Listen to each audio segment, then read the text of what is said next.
Sir, मौजूदा वतन अजीज के जो माहौल है, जो पुराशूब दौर है, उस पर किसी एक शायर ने बड़ा खूब कहा। उसमें पहले मिसरे में तरमीम करके कहना चाहूंगा कि हुक्मरान हो गए बहरे और अंधे लोग, हुक्मरान हो गए बहरे और अंधे लोग, खाक में मिल गए नगीने लोग, हर मुहिब्बे वतन जलील हुआ, रात का फासला तवील हुआ, आमिरों के गीत जो गाते रहे वही नाम दाद पाते रहे, रहजनों ने रहजनी की थी, रहबरों ने भी क्या कमी की थी।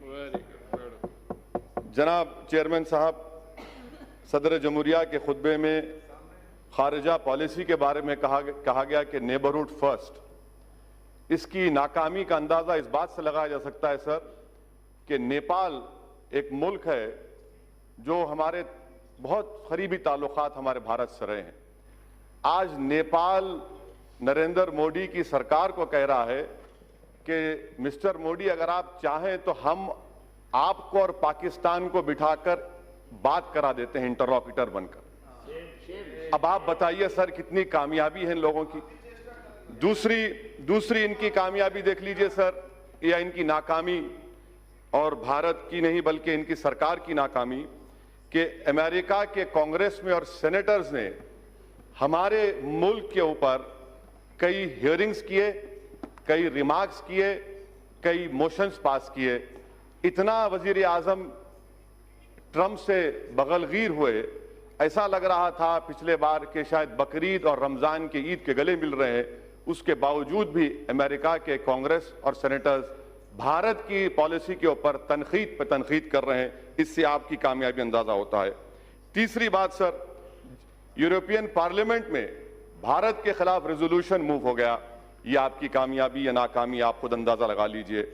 सर, कश्मीर की पॉलिसी, बड़ा अफसोस होता है सर, और मैं समझता हूं कि इस ऐवान की तौहीन भी हुकूमत कर रही है कि गोरी चमड़ी के डिप्लोमेट्स को लेकर कश्मीर को लेकर जाते हैं, मगर भारत के अवाम ने जिसको मुंतखब किया उनको नहीं ली जाती। आखिर क्यों डरते हैं आप इन डिप्लोमेट से, इन फॉरेन कंट्रीज से? क्यों उनकी खुशामद कर रहे हैं? क्यों उनके पैरों पर गिरकर आप बता रहे हैं चलिए कश्मीर, और हम जाना चाहते तो नहीं जा सकते? ये आपकी और एक खारिजा पॉलिसी की नाकामी। सर, और एक मिसाल दे रहा हूं सर, एफएटीएफ में जापान जो हमारा मुल्क दोस्त रहा, उसने पाकिस्तान के हक में वोट दे दिया, अमेरिका दे दिया। अब पाकिस्तान पे से एफएटीएफ खत्म हो जाएगा, वो ग्रे लिस्ट से निकल जाएंगे। ये इनकी खारिजा पॉलिसी रही सर। अफगानिस्तान में तालिबान आ रहा है, अमेरिका कह रहा है कि छाबार पोर्ट में भारत नहीं बना सकता पोर्ट। कल तालिबान वहां पर आएगा तो हम क्या करेंगे फिर? आपके पास इसका कोई अंदाजा नहीं है।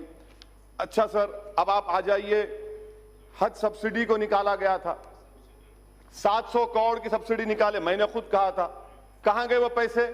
700 करोड़ में आपने कितने मुस्लिम महिलाओं के लिए स्कूल खोले? 0, 0।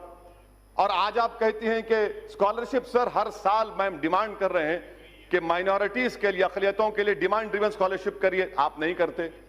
और नहीं करने की वजह से हर साल कम से कम 20 लाख मुस्लिम लड़के और लड़कियां स्कॉलरशिप से महरूम होती हैं।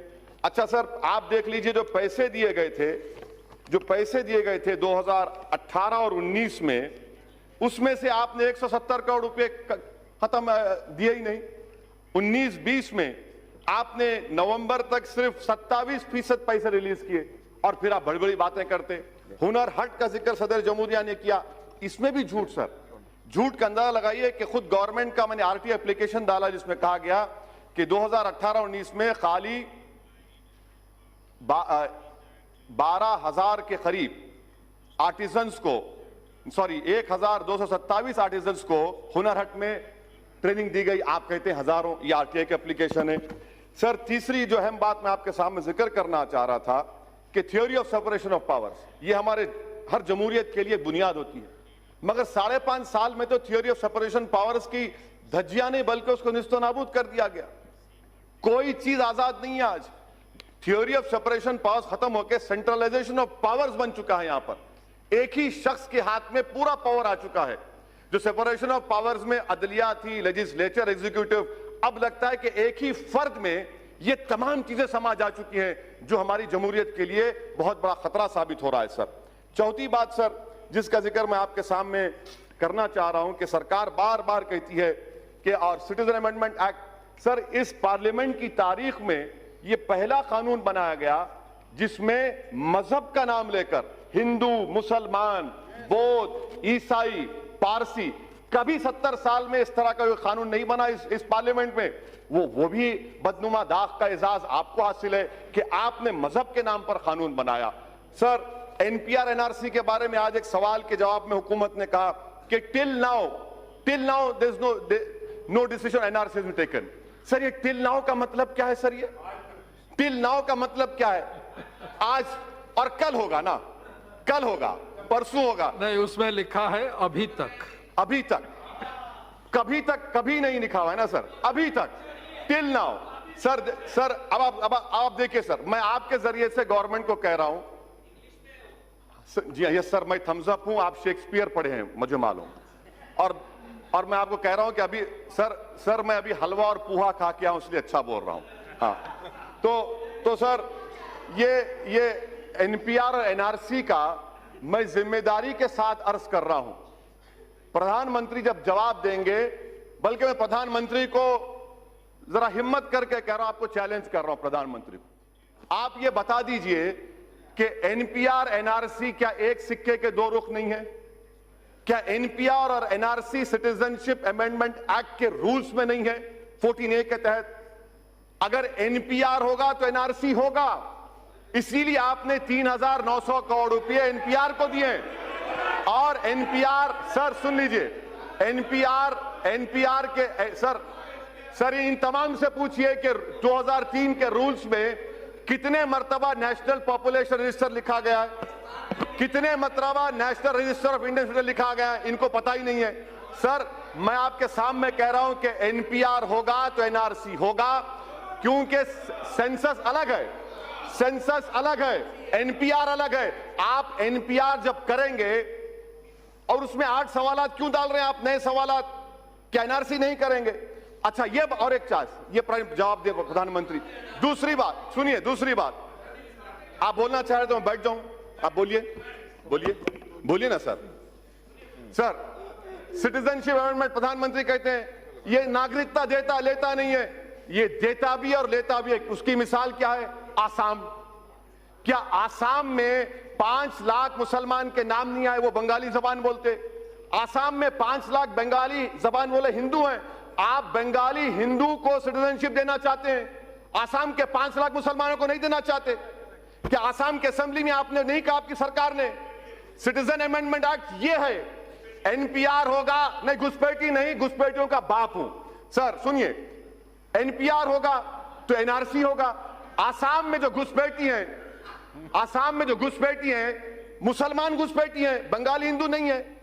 सर मैं खत्म कर रहा हूं 2 मिनट में सर। ये तो एनपीआर एनआरसी में कोई फर्क नहीं है सर, एनपीआर एनआरसी एक ही है सर। एनपीआर होगा तो एनआरसी होगा। प्रधानमंत्री बता दें कि आसाम के 5 लाख बंगाली हिंदुओं को सिटीजनशिप नहीं मिलेगी CAA के तहत। सर आखिर में सर मैं आपको बताना चाहूंगा कि ये जो मुल्क में जो माहौल है, प्रधानमंत्री और गवर्नमेंट कह रही है क्यों हो रहा है एहतजाज?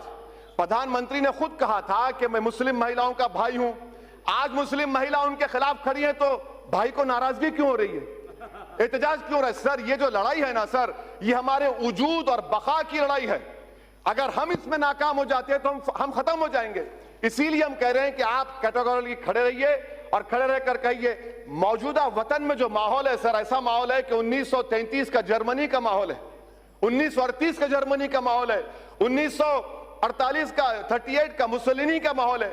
आज हर जगह पर अब सिर्फ बाकी क्या रह गया मालूम सर? बाकी हिटलर ने भी इन्हें सेंसस किया था, उसके बाद यहूदियों को गैस का चैम्बर में डाल दिया। मुसोलिनी ने भी 1938 में सेंसस किया था, उसके बाद पूरी जायदाद रोमा और यहूदियों की छीन ली। अब वही हाल यहां पर होने वाला है मुसलमानों के साथ, वही हाल होने वाला है सर, वही हाल करने वाले हैं। इनका मकसद ही वही है, इनका मकसद वो खत्म कर रहा हूं सर, मैं खत्म कर रहा हूं सर। और दिल्ली में क्या हो रहा है? इतने पावरफुल होम मिनिस्टर है, 3-3 गोलियां चलती हैं, ये लॉ एंड ऑर्डर है आपका। कैपिटल ऑफ द कंट्री में सर, कैपिटल सर खत्म करो, 1 minute last, capital of the country में 3-3 गोलियां चलती हैं, गोली मारो देश के गद्दारों को, मारो मुझे, कहां मारते, मारो, बताओ, मारो मुझे, हिम्मत है तुमको, मारो मुझे, मैं मरने तैयार हूं। सर ये बुज़दिल हैं, ये संविधान को खत्म करना चाहते हैं, भारत को हिटलर और मुसोलिनी का मुल्क बनाना चाहते हैं, इसलिए मैं इसकी मुखालिफत करता हूं सर। Thank you sir.